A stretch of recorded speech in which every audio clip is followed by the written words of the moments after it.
Hai, selamat datang di Ruang Nuansa bersama gue Imel. Di Ruang Nuansa kali ini kita kedatangan narasumber, seorang perempuan yang actively and consistently berkontribusi di gerakan-gerakan perempuan dan sangat bangga menyebut dirinya sebagai seorang feminis. Speaking of feminism, kayaknya gerakan itu tuh lekat dengan kemarahan, aksi protes gitu. Tapi pernah nggak sih lo mikir kalau gerakan ini itu sebenarnya dasarnya itu kasih sayang dan gerakan yang penuh cinta? Karena kalau kita nggak cinta, kita nggak peduli, ini nggak mungkin kita berjuang untuk hak-hak perempuan, untuk hak-hak laki-laki juga dan kesetaraan dan apa itu semuanya yang berkaitan dengan keadilan sosial gitu. Jadi langsung aja kita sambut narasumber kita yang sudah hadir di sini. Halo. Kak Anindya Vivi. Hai Mel, apa kabar? Hai. Apa nih? Kita belum mulai udah cekekean aja. Iya, kita udah seru ya tadi ya. Jadi gimana nih kabarnya? Dan thank you for coming di trimester yang berat ini. Baik, alhamdulillah kabarnya.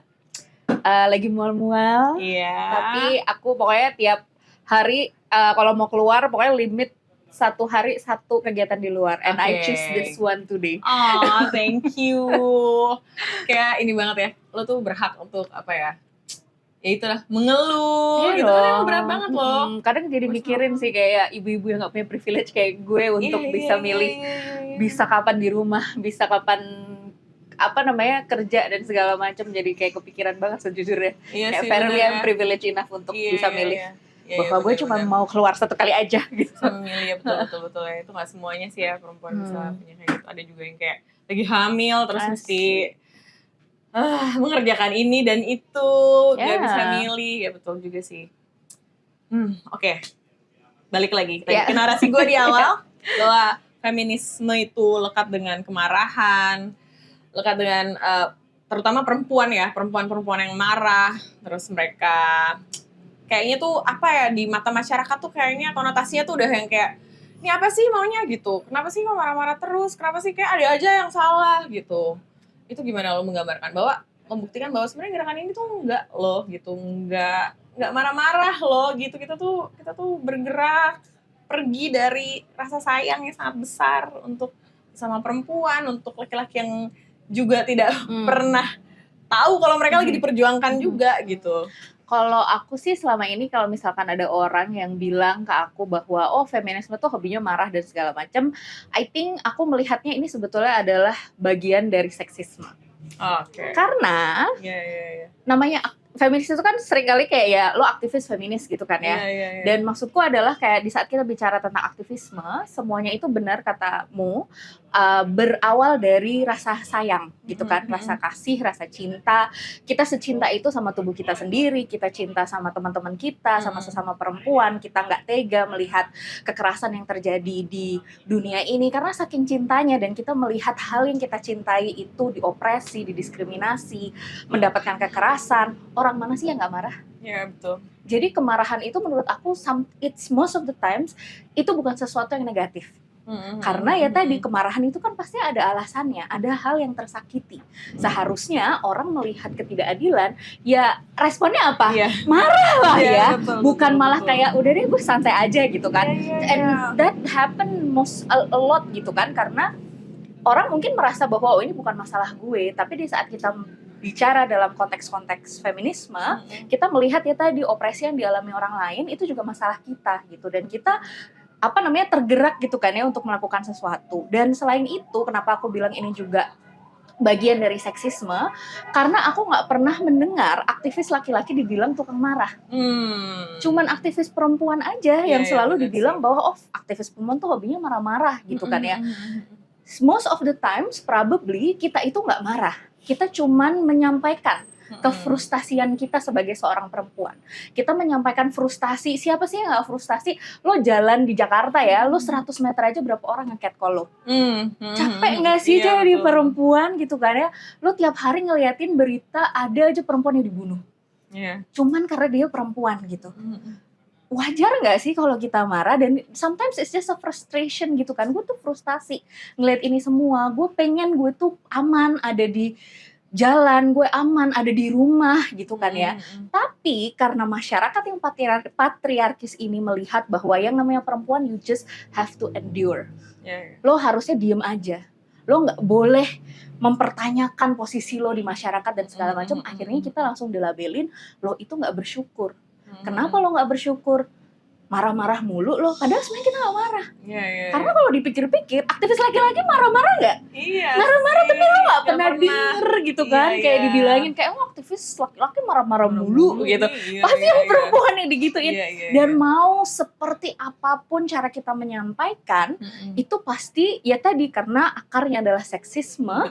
Akhirnya ya yang dilabeli rebel lah segala macam gitu, itu biasanya adalah feminis itu sendiri. Ya betul. Kayak apa ya, sifat emosional tuh kayak dilekatkan dengan perempuan. So kalau misalnya ada laki-laki yang tiba-tiba marah-marah kayak emosional banget sih kayak perempuan gitu kan. Itu kan jadinya. Betul. Padahal being emotional it's part of an emotion gitu kan. Iya kan, yang being human aja justru malah ya kadang-kadang gue ngerasa kadang suka dimanipulasi gitu ya, kayak kita kayak lo bisa lo gitu nggak perlu marah-marah, bisa biasa-biasa aja gitu, atau kayak yang nggak perlu overreaktif gitulah yang kayak gitu-gitu kan. Cuman kayak di mana lo expect gue gitu ya dengan problem-problem ini, hak perempuan yang jauh dari kata ideal gitu yang sudah tidak dipenuhi gitu, terus lo expect gue ada di mana nih emosinya gitu kan? Apakah gue harus baik-baik saja? Dan gini gue ada satu banget momen di mana kayak kita tuh mesti menyadarkan entah itu perempuan atau laki-laki gitu ya, bahwa hak perempuan ini penting untuk kita suarakan karena mereka ada di bawah dan timpang sekali gitu. Itu tuh kayak mesti kayak, lo kan punya anak cewek nih gitu, lo kan punya saudara cewek nih, kayak apa sih, kita tuh mesti ada relasi ke situ untuk menjadi peduli gitu. Nah itu juga sebenarnya salah satu di mana kayaknya kefrustrasian kita juga kan ya, untuk menyadarkan mereka kenapa sih lo nggak bisa gitu aja sebagai human aja gitu. I think it's also karena seringkali posisi perempuan tuh kan diobjektifikasi ya. Jadi orang-orang ini mostly laki-laki, itu mereka nggak akan ngerasa bahwa ini sesuatu yang penting untuk disadari sampai mereka melihat apa yang mereka miliki. The one that they have possession over itu mengalami sesuatu. Karena yang ditakutkan oleh laki-laki ini bukan keamanan seorang manusia, tapi kayak wah ini berarti punya gue diambil sama orang lain. That's why di saat kita menyampaikan itu, bilang kamu kan punya saudara perempuan, itu lebih relate sama mereka. And it's insane untuk berpikir, tapi itulah realitanya. Dan ini juga yang aku alamin di saat kayak kita ngelakuin pelatihan ke misalkan kayak driver ojol gitu kan ya. Ada salah satu driver yang cerita sama gue, dia kalau suka mangkal di depan SMK gitu, banyak banget kan, SMK-nya kebanyakan perempuan gitu. Terus habis itu tiap kali murid-murid kayak selesai gitu tuh banyak banget yang nge-catcall murid-murid ini. Dan di saat mereka ditegur, jangan gitu, itu tuh gak akan ada yang berhenti. Tapi di saat si driver ojol ini bilang jangan gitu, itu ponakan gue, baru mereka itu diem. And what interesting adalah, kan karena dia ngomong itu tiap hari, itu ponakan gue, itu ponakan gue, itu ponakan gue. Sampai temennya ada yang bilang, ponakan lo banyak banget gitu. Baru sama si driver ini dia ditembak balik. Emang apa bedanya? Itu ponakan gue, itu bukan ponakan gue, sama-sama orang kan, sama-sama manusia kan. Gitu. Jadi dia sampai harus kayak karena dia paham bahwa kalau gue nggak bilang ini tuh dalam tanda kutip possession seorang laki-laki, they won't listen gitu. Makanya dia harus tuh baru dia setelah temennya questioning, baru kayak dia nanya balik. Dan gue kayak wah bangga banget nih, berarti nyampe nih edukasi gue. Bener-bener gila ya. Iya, sampai kayak gitu. But ya, that's the problem. So, gue mau nanya nih, itu pertama kali lo ngerasa kayak gue harus join gerakan ini, like kayak gue cerita dikit ya, kayak gue tuh dulu sempet ada di posisi kayak gue belajar feminisme, terus gue nggak terlalu kayak belum ada setruman gitu. Terus abis itu gue, karena gue nyemplung di dunia yang male dominated gitu, gue merasa kayak I'm doing feminism gitu. Kalau gue nggak doing feminism, ini gue nggak mungkin ada di sini gitu. So gue belajar sampai akhirnya gue ngerasa kayak oke nih, ini kayak way of life gitu. Ini jalan ninja kayak gitu kan. Terus itu tuh momen lo yang benar-benar kayak gila gue harus kontribusi dedikasi nih buat ini, gila kalau enggak siapa lagi gitu tuh kapan? Menarik sih sebenarnya karena gue kalau misalkan ditanya kapan, sebenarnya gue juga agak bingung kapan gitu kan. Karena pertama gue privilege enough untuk berada dalam keluarga yang memang lumayan gak cuman woke tapi also line of activist gitu kan. Kayak bokap gue dia aktivis, kakek nenek gue dari nyokap gue mereka juga aktivis gitu kan. Jadi gue ngerasa bahwa kayak that wokeness dan that critical thinking yang mungkin enggak secara secara langsung adalah feminisme, tapi setidaknya kayak kacamata apa sih melihat isu-isu sosial itu tuh ada di keluarga gue gitu kan ya. Jadi itu pertama. Kedua, adik gue tuh satu keluarga gue lakinya cuma bokap gue doang. Dan bokap gue meninggal di saat gue umur 12 tahun. Jadi akhirnya gue berada di keluarga yang isinya semua perempuan. To be honest, kalau dibilang emang bubble gue tuh memang bubble yang perempuan banget gitu kan ya. Jadi pertama kali gue terekspos dengan diskriminasi karena gue itu perempuan, sebetulnya saat gue itu sekolah. Kebetulan sekolah gue maybe not necessarily a pesantren, tapi vibe-nya kayak pesantren gitu kan. Jadi kayak boarding school, dan di situ dan yang memang dasarnya tuh agamanya kenceng banget, tapi ini agama yang benar-benar melihat perbedaan perempuan dan laki-laki bukan untuk gimana caranya perempuan biar punya kesempatan yang sama, yang ada malah semakin dibedakan gitu kan ya. Apalagi basisnya agama yang cukup konservatif. Nah di situ gue bingung lah, di rumah gue kagak pernah dibedain, di keluarga gue nggak pernah dibedain, kenapa di sini kok gue dibedain gitu kan ya. Bahkan dalam konteks kayak fasilitas di sekolah itu beda antara asrama perempuan sama asrama laki-laki. Di saat kayak misalkan gue menang lomba nih mewakili sekolah, yang dipanggil ke depan teman gue laki-laki yang kalah. Sampai bagian-bagian kayak gitu. Jadi nyokap gue tuh yang bener-bener kayak anak gue yang menang coy, ngapain lu manggil itu orang anak-anak itu gak menang, kenapa dia yang dikasih penghargaan, anak gue gitu kan. Sampai nyokap gue tuh ngancem, kalau kalian gak menghargai anak saya ambil semua piala yang dimenangin anak saya di sekolah gitu kan. Jadi nyokap gue tuh juga quite a very opinionated woman gitu kan. Jadi kalau orang kayak nyokap gue suka protes gitu, kamu kan punya ibu juga sama gitu. Jadi kayak lo nggak bisa protes gitu. Terus habis itu sebetulnya setelah itu waktu gue kuliah, gue belum mengenal feminisme. Gue nggak tahu ya namanya ideologi yang namanya feminisme ini. Tapi kan gue kuliah hukum.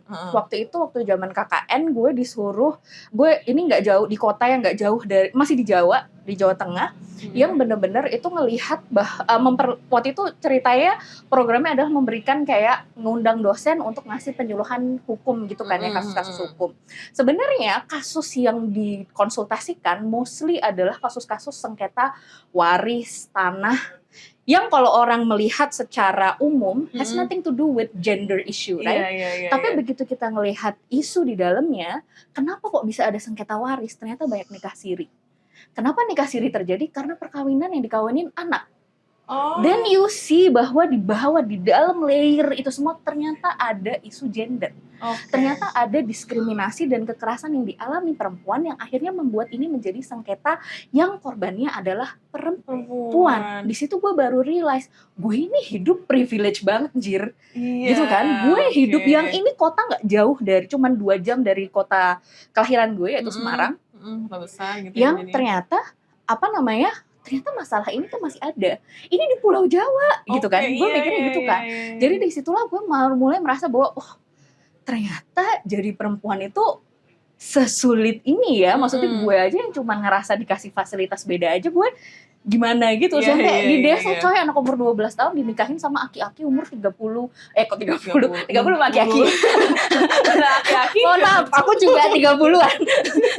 Jadi kayak 60 tahun gitu kan, dengan alasan because they want to get out of poverty. That's the quote-unquote shortest way, tanpa melihat ada KDRT di situ dan lain-lain. Dan akhirnya dari situlah gue akhirnya mulai memperdalam lah. Sebetulnya mungkin lebih kayak dalam konteks diskriminasi terhadap perempuan itu seperti apa. Dan kebetulan juga keluarga gue itu sangat dekat dengan komunitas trans. Jadi dari kecil gue juga udah melihat bagaimana teman-teman transpuan itu diskriminasi yang seringkali menyebabkan kematian gitu kan. Jadi akhirnya gue kayak ternyata ada hubungannya. Gue nggak bisa melihat teman-teman trans ini berdasarkan jenis kelaminnya aja. Ada pengalaman-pengalaman diskriminasi gender yang mereka alami, yang ternyata juga dekat dengan pengalaman kita sebagai orang yang lahir dengan jenis kelamin yang lalu mengidentifikasi diri sebagai perempuan. Itu jadi gitu. Iya. The moment of snapnya sebenarnya kayak apa ya? Lo tuh udah melakukan itu tuh lo gak sadar gitu kan, sampai kayak oh ini tuh yang gue lakukan ini tuh feminisme ya gitu. Terus oh iya ternyata feminisme itu bukan kayak karena feminim, itu karena kayak banyak yang salah kaprah gitu kan. Gue pernah waktu itu ke organisasi gue kan namanya Jakarta Feminis. Terus ada yang bilang, Kak ini Jakarta Feminim ya. Terus temen gue bilang, oh ini perkumpulan asosiasi orang ngondek se-Jakarta. Bisa jadi ya gitu kan, banyak kayak apa ya, dengan kosakata sendiri itu udah keliru gitu, kayak feminis, feminim gitu kan. Ya jadi banyak yang salah kaprah bahwa feminisme itu harus yang feminim, terus harus datang dari perempuan gitu kan. Itu juga sama dengan istilah ini, social justice warrior. Itu juga kayaknya tuh udah konotasinya tuh udah kayak wah gila nih orang yang paling so bener nih, yang paling kayak ada aja masalah yang kayak bakal dikritik lah, dihabisin lah gitu. Terus mereka kayak suka kayak anggap kita tuh kayak apa sih, buzzer gitu. Tapi lo tuh bangga gak sih dibilang SJW gitu? Kenapa enggak gitu? Iya kan, kayak gue merasa kayak feminisme tuh kayak ideologinya gitu kan. Tapi kayak dikasih nama social justice warriors tuh kayak gue ngerasa kayak agensi gue kayak wah gitu kan. Makanya gue aneh banget orang yang tersinggung gitu. I mean it's fine, gue paham kenapa orang tersinggung kan. Karena memang konotasinya adalah itu mencoba untuk merendahkan apa sih nilai-nilai yang kita coba untuk counter gitu kan di dunia maya lah ya mostly gitu. Dan gue tuh selalu bilang ya di saat kita belajar feminisme atau ya mungkin isu-isu keadilan sosial gitu, yang paling sulit itu adalah memang menumbuhkan rasa kritis itu loh. Jadi kayak bahkan makanya orang selalu bilang apa-apa dikritis segala macam karena kita udah pakai kacamata yang berbeda gitu. Makanya akhirnya gue kan orang sering bilang ignorance is a bliss gitu kan. Karena orang nggak punya kacamata itu, tapi di saat kita udah punya kacamata either feminisme, either lo mau ngomongin tentang kelas dan segala macamnya itu, di saat lo melihat sebuah masalah, akhirnya lo melihatnya adalah apa ya isu yang ternyata dampaknya apa ya ke perempuan, dampaknya apa ya ke orang miskin kota, dampaknya apa ya ke teman-teman disabilitas. Itu pasti kacamata itu akan selalu kita pakai, and that is the most important thing. Bukan berarti terus kita apa-apa dikritik, ya memang karena butuh dikritik gitu kan karena ini mencakup ya tadi keadilan sosial bagi seluruh rakyat Indonesia sesuai dengan sila kelima gitu. Jadi social justice warrior itu sebetulnya yang paling nasionalis mungkin. Iya ya justru. Iya, dan waktu itu gue sempat ketemu sama kayak civil action activist dari US. Waktu itu kan dia udah tua banget kan, dia zaman Martin Luther King Jr. gitu, dia ikutan juga segala macam. Terus habis itu kita curhat gitu sama dia bilang iya kita tuh sering dibilang kurang nasionalis dan segala macam. Terus dia bilang bahwa orang yang paling nasionalis adalah orang yang berani menunjukkan apa yang pemerintah mereka itu lakukan salah. Karena tadi yang lo bilang, karena asal mulanya adalah rasa cinta kita terhadap negara itu. Makanya kita mau mengkritik, we want this country to be better. Gitu. Kalau lo diem aja, lo nurut aja ya gak akan kemana-mana. Betul, gitu. Dan kayak kampanye tuh kan sekarang kayak yang kayak udahlah terima aja gitu, kayak jangan terlalu berisik malah nanti jadi nggak sampai segala macam. Itu tuh menurut gue kayak upaya untuk membungkam gitu kan. Iya. Gila ya, kita tuh udah bener-bener shifting. Jadi kalau gue sih selalu bilang itu bentuk tone policing ya.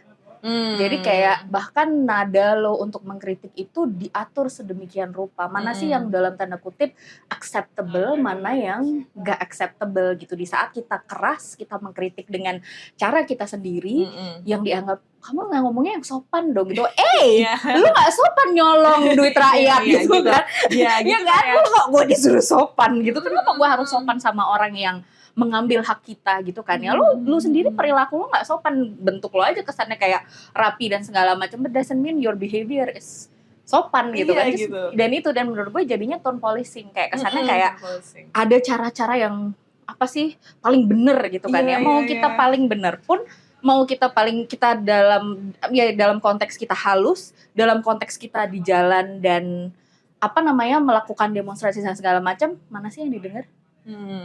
Kayak nothing gitu loh. Gue apalagi dalam situasi sekarang ya, gue ngerasa kayak mau dalam cara apapun kayak gak pernah didengar gitu loh. Gue sih percaya disobedience ya.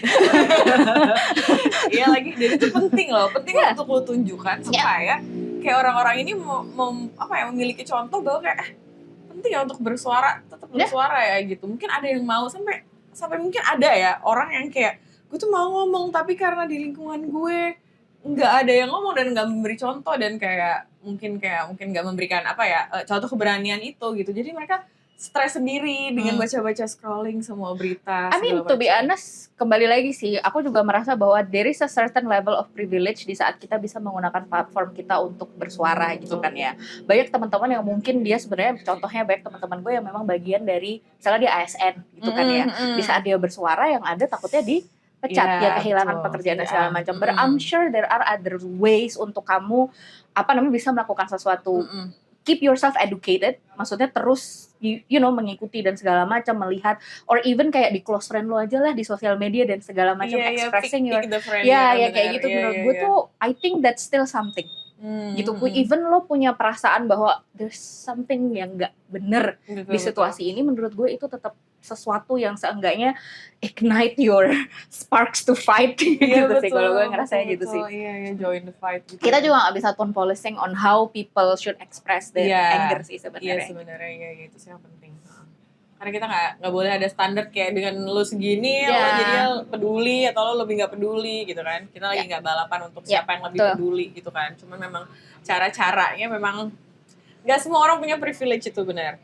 Dan kalaupun punya privilege, kadang-kadang memang ada sesuatu hal yang dia jaga untuk dia akhirnya nggak bersuara. But kayaknya sih kita lagi benar-benar kompak nih, masyarakat, society ini benar-benar lagi kompak untuk untuk melihat lah banyak sekali hal-hal yang kayak ternyata emang udah nggak adil ya dari lama gitu. Dan saatnya ini sih sebenarnya kayak kita meluruskan hal-hal yang tadinya itu dibelokkan gitu. Kayak misalnya tentang feminisme, SJW ini gitu. Menurut gue ini saatnya juga kita kayak, tau gak sih gitu, kita tuh ini tuh sebenarnya apapun yang kita lakukan itu feminis terutama itu basisnya emang sebenarnya memperjuangkan yang tidak adil gitu, sama kayak kalian gitu kan. Itu sih biar kita tuh sama saling bergandengan tangan semuanya. Mungkin gak sih feminisme itu disampaikan dengan baik-baik ya, sesuai dengan nilai-nilai yang mereka pengen tanamkan lah secara semu ya. Apa nilai yang ingin ditanamkan itu apa sih? I mean, aku rasa kan beda yang namanya feminisme itu kan ideologi ya. Kayak even your personal is political. Kita kan mikirnya selalu kayak gitu. Dalam segala hal yang gue lakukan di kehidupan sehari-hari gue berinteraksi dengan hewan peliharaan gue berinteraksi dengan suami gue, dengan lo sebagai teman gue, dengan orang-orang sekitar, itu mencerminkan nilai feminisme. Nilai feminisme yang paling penting tuh apa sih sebetulnya? Kalau gue bilangnya adalah solidaritas dan juga collective care. Di saat kita tadi ya peduli sama orang, di saat kita menyampaikan, misalkan mengekspresikan rasa sayang gitu, that's feminism gitu. Jadi it depends on what feminism that you want to convey gitu. Dan kalau dengan rasa lembut, yes, that's why kita melakukan collective care gitu kan ya. Makanya ada yang bilang kayak, feminisme ini mengajarkan perempuan menjadi independen dan segala macam. Let's see the context of independence itu sendiri. Independence tuh bukan berarti kayak kita melakukan segalanya sendirian, enggak.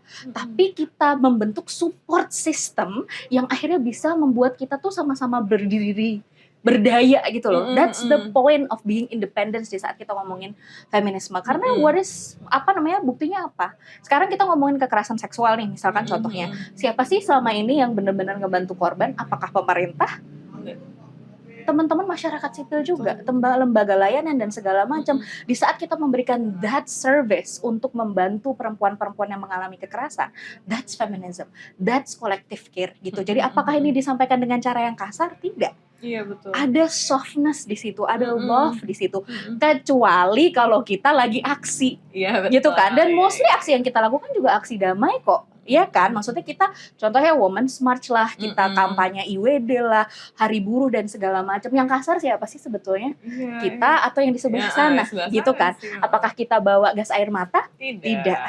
Kita bawa apa? Poster. Mereka sama poster aja tersinggung gitu kan. Jadi menurut gue kayak kembali lagi, dan tadi ya misalnya di saat kita menyampaikan nilai-nilai feminisme pun, aku selalu bilang bahwa it has to be kontekstual gitu kan. Gue nggak bisa gue pergi ke pedalaman tiba-tiba gue ngomongin feminisme dalam konteks nama feminisme, nggak bisa gitu. Kita memang harus ngelihat konteks lokalnya itu seperti apa gitu kan ya. Kita sesuaikan juga.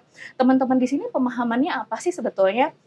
Ini contoh yang gue lakukan dulu di Cirebon. Gue bekerja bareng sama mbak-mbak pekerja migran ya, yang mereka sering banget mengalami kekerasan ekonomi, ngirim duit ke rumah ke suaminya ternyata dibuat selingkuh, gitu kan. Terus habis itu konteks di situ apa sih? Oh, agama. Mereka sangat kuat. Ada pesantren di sana yang cukup pesantren feminis lah ya intinya. Kita ajak mereka untuk yaudah yuk kita pengajian bareng-bareng bapak-bapak, suami-suami dari mbak-mbak pekerja migran ini. Pertanyaannya kepada kiainya adalah, Pak Kiai, istri saya ini kan dia lagi pergi ke luar negeri gitu kan. Berarti kebutuhan fisik saya, kewajiban dia untuk memenuhi hasrat seksualnya, seksual dia itu tidak terpenuhi. Berarti kan dia tidak memenuhi nih kewajibannya. Saya boleh nggak nikah lagi? Gitu kan. Ini kan berarti kan dia nanya dasar agamanya kan sebenarnya. Kayak dia berpikir bahwa dasar agamanya dia nggak memenuhi nih kewajiban dia sebagai istri, berarti gue boleh dong nikah lagi, berarti sehalal gitu. Untung kiainya feminis kan, gitu kan. Gue bilang, dia balasnya gini, lah kamu memenuhi nggak hak dia secara ekonomi? Kan enggak, dia loh yang kerja gitu. Ya berarti haram kamu nikah lagi. Kayak gitu. Apakah bapak itu, apakah kiai itu bicara bahwa ini adalah feminisme? No. Dia itu tadi karena melihat konteks gitu kan ya, konteksnya seperti apa, cara-cara apa ya, approach atau pendekatan-pendekatan apa gitu yang sebetulnya nyambung ke orang-orang itu. Dan inilah yang kita sebut dengan feminisme yang bukan kulit putih gitu ya. Kita melihat konteks-konteks negara-negara yang sudah terdekolonisasi lah intinya kayak gitu. Kalau kita bilangnya kan tadi ya feminisme interseksional, feminisme dekolonisasi yang seperti itu. Jadi memang ya harus melihat konteks lokal, pengalaman perempuan yang ada di situ itu seperti apa gitu. Jadi kita emang nggak bisa langsung menduduk gitu kalau orang Jawa ya. Tiba-tiba feminisme menurut siapa namanya, Simone de Beauvoir, ada lebih siapa Simone? Ada yang paham.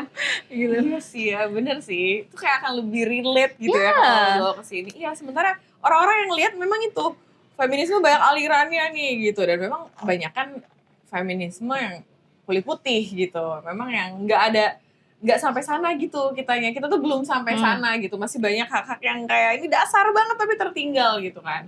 Iya benar juga sih itu, kayaknya emang lo harus terus menyuarakan agar ini tuh lebih relate, dan jadinya orang-orang yang di sana berusaha untuk membelokkan konsep feminisme yang akhirnya berguna untuk negara ini gitu ya, untuk masyarakat kita, itu bisa mikir juga, gila ya nih kalau misalnya gue sampai harus ngomong gitu. I think menurut gue challenge gue yang berada di level apa ya, urban itu nggak separah challenge teman-teman yang memang mengkampanyekan nilai-nilai feminisme ini di level lokal. Maksudnya di level daerah ya, maksudnya kayak kalau aku mendengarkan curhatan dari teman-teman komunitas yang ada di ini, kayak gue beneran kayak gila, gue di sini aja udah gitu kan. Di sana kayak gitu, dan di sana tuh bener-bener yang kayak lo bener-bener di-alienate, lo bener-bener kayak dianggap sebagai anomali di situ, lo bahkan kayak diserang, diancem, yang bener-bener kayak wah udah safety and security-nya tuh bener-bener terancam banget gitu loh. Jadi gue beneran kadang kalau berpikir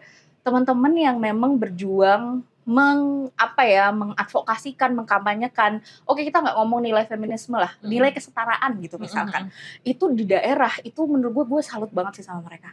Asli, gue beneran kayak lo levelnya nggak main-main coy gitu. Makanya kadang kalau misalkan gue disuruh tadi ya kayak share knowledge dong gimana di kota dan segala macam, gue merasa gue lebih banyak mendapatkan allies di kota dibanding teman-teman yang di daerah. Kalau lo mau nanya gimana tantangannya jadi feminis di dunia yang sangat patriarkis, lo tanya aktivis-aktivis perempuan yang ada di daerah.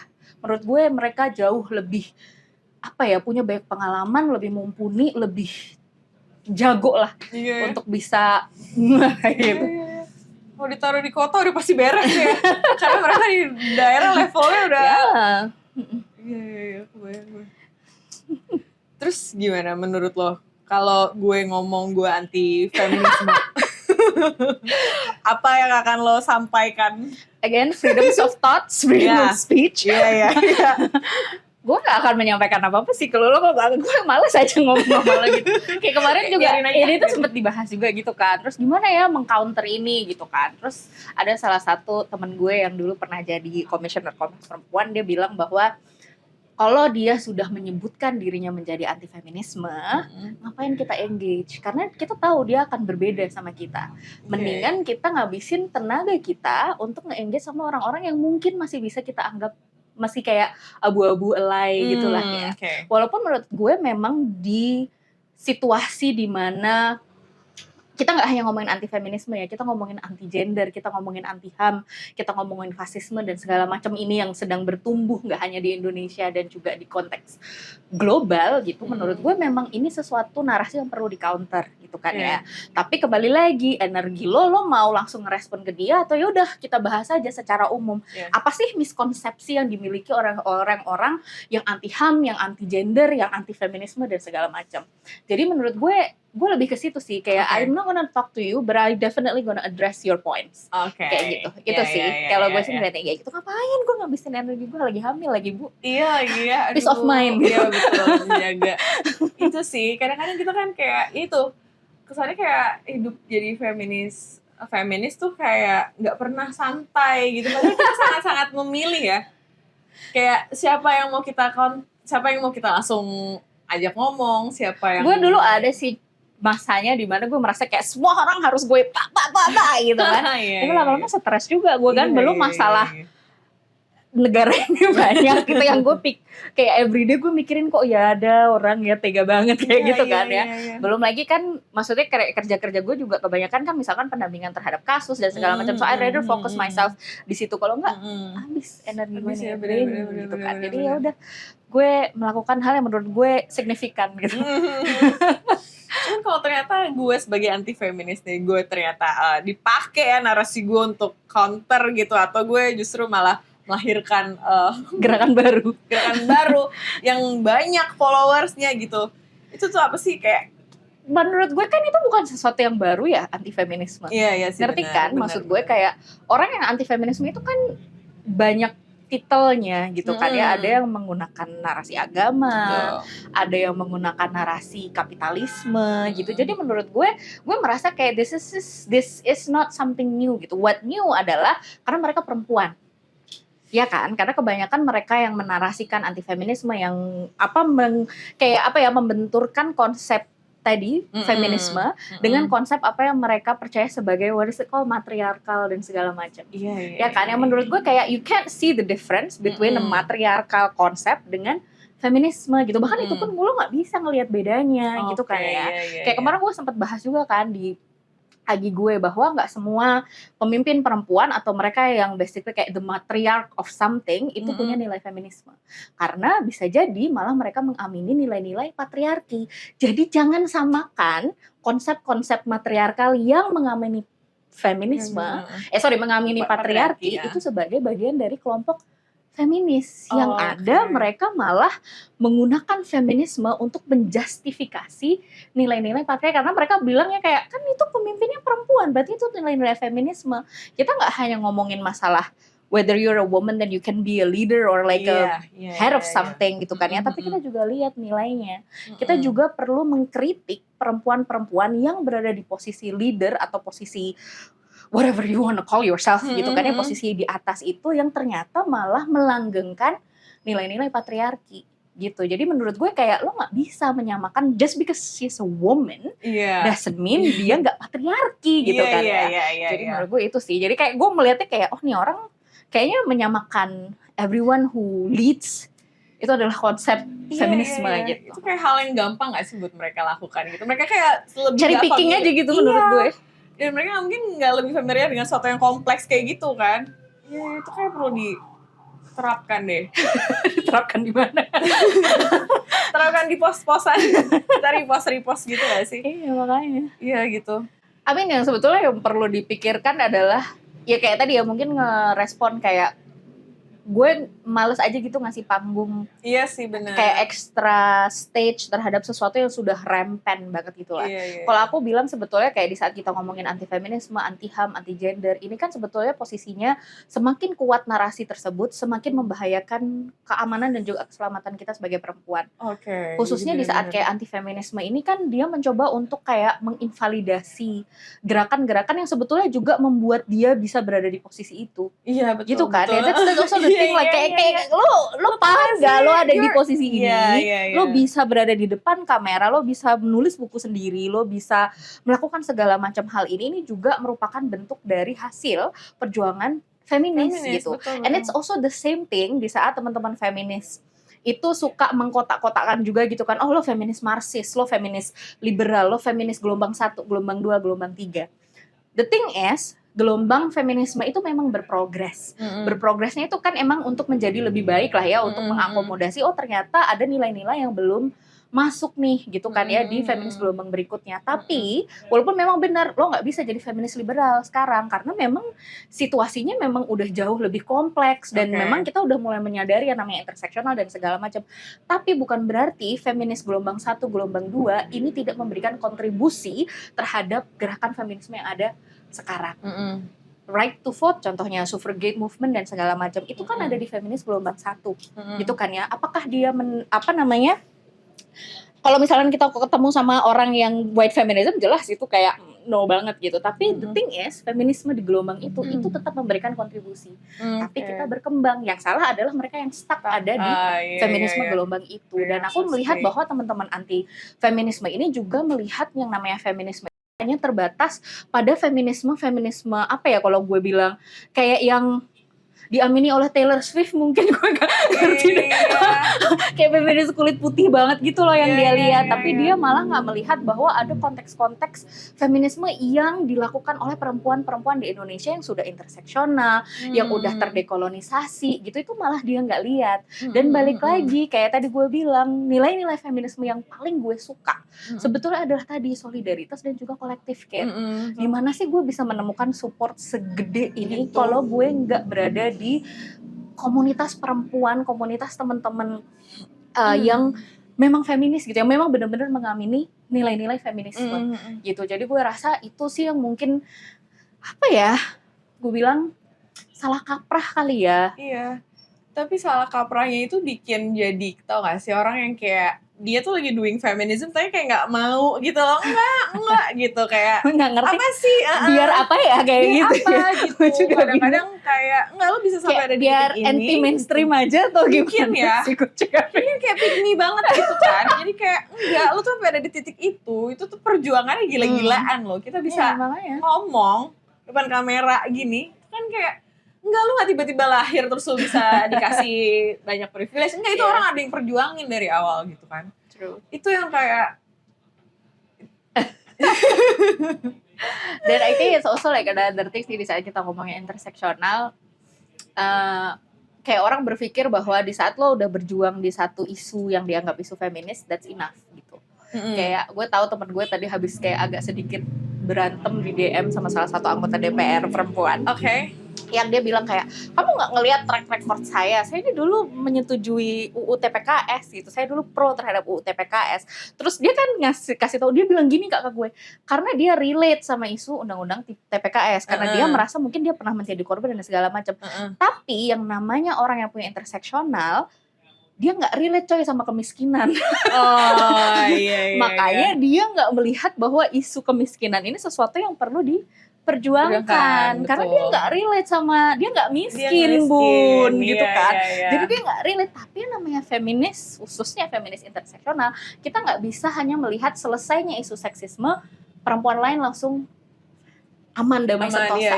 Karena tadi diskriminasi yang dialami perempuan itu nggak hanya sekedar diskriminasi berdasarkan seks dan juga gender, tapi ada struktural kelas, poverty, segala macam, belum kita ngomongin disabilitas.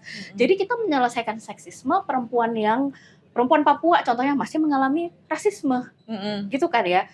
Perempuan dengan disabilitas dia akan masih mengalami ableisme gitu. Jadi nggak selesai masalahnya hanya karena lo mengesahkan undang-undang tindak pidana kekerasan seksual yang to be honest suruh kayak wow luar biasa, you're doing your actual job gitu kan. Itu kan kayak agak weird ya. Gitu kan. Kayak you're actually, this is just your job gitu. Kayak menurut gue yang that's not enough gitu loh Mas. Dan bahkan udah ada UU TPKS aja implementasinya masih kayak gitu kan ya. Jadi menurut gue kayak why are you patting yourself patting yourself on the back di saat you're actually doing a bare minimum. Iya. Itu beneran gitu. kayak Ya, oh kayak apa wow. sih? Bisa kayak apresiasi gitu ya kayak. Karena kan Oke. perjuangan masyarakat sipil Iya. kita yang ada di depan DPR, coy. Tapi itu kayak umum banget sih. Pergerakan diklaim gitu kan. Terus menurut lo nih ya, gimana tanggapan lo kalau ada orang yang nggak mau menyebut dirinya sebagai feminis, but doing feminism, tapi nggak mau aja gitu, nggak, I'm not feminist gitu.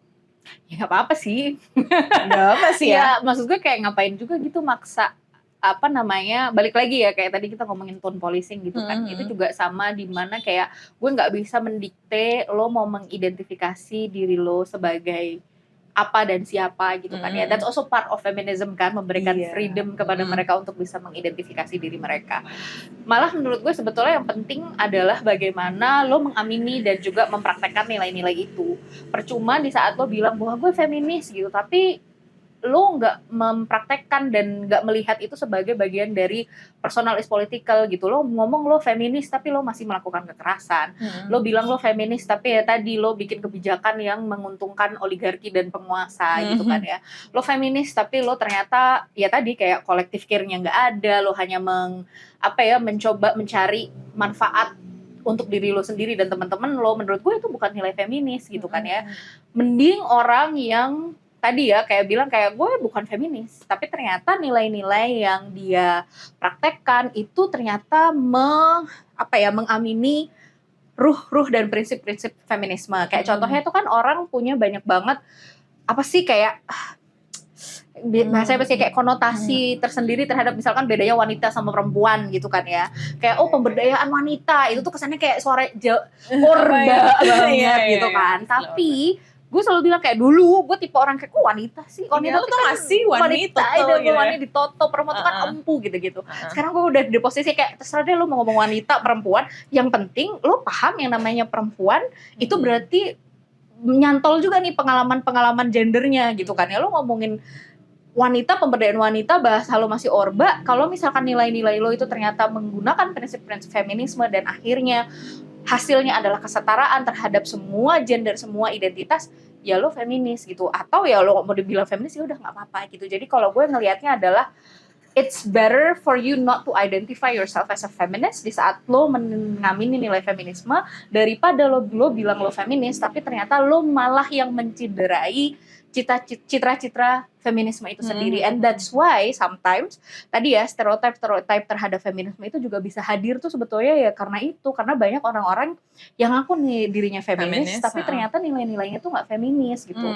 Kayak pengalaman teman-teman yang mengalami kekerasan yang dilakukan oleh orang-orang yang tadi ya bilang kemana-mana keluar-keluar aku feminis dan segala macam, itu kan malah jadi bilang gue enggak feminis soalnya ternyata dia kayak gini karena padahal sebetulnya itu bukan nilai feminisme gitu. Jadi ya udah terserah lo mau nyebut diri lo apa gitu, lo mau nyebut diri lo seorang apa ya marxis kayak atau apa gitu atau bahkan nggak mengidentifikasi diri lo terhadap idealisme tertentu, I feel like that's fine gitu, as long as lo nggak malah mengatasnamakan feminisme untuk melakukan kekerasan. Iya sih.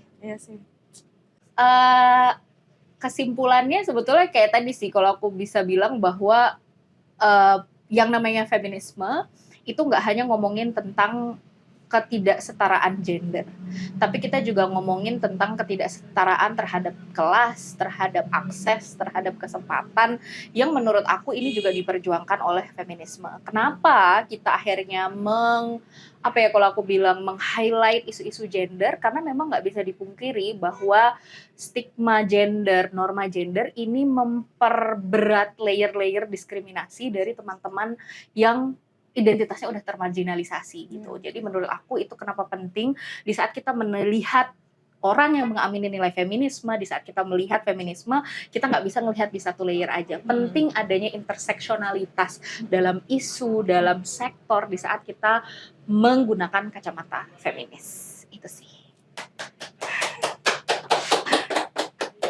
Keren banget tuh tadi, gila. Tuh gue mau ngepost gue ada di feed gue itu. Mungkin kayak ini loh, kayak siapa quote-nya Audre Lorde juga ya, salah satu feminis interseksional yang gue resapi banget kan, dia selalu bilang bahwa nggak ada perempuan yang bebas di saat masih ada perempuan yang masih terbelenggu, walaupun belenggu itu tuh nggak sama dengan belenggu kita.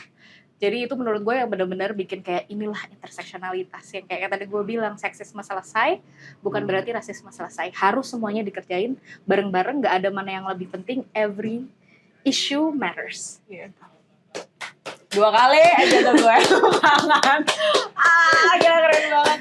Thank you Vivi. Sama-sama. Aku juga makasih loh udah diundang. Dan mencerahkan, meluruskan dengan pregnancy glow gue. Iya, lu tambah glowing sih. Makin trimester nambah makin glowing. Insya Allah. Oke, semoga percakapan kita berdua barusan itu dapat meluruskan semua stigma-stigma yang udah belok tentang feminisme, dan teman-teman dapat melihat sebesar apa cinta yang dimiliki oleh semua feminis yang sedang berjuang. Mau mereka melabeli sebagai feminis atau bukan, but as long as mereka melakukan feminism, tanpa mereka sadari juga, itu didasari dengan cinta dan kasih sayang. Oke, gue email. See you next episode. Bye.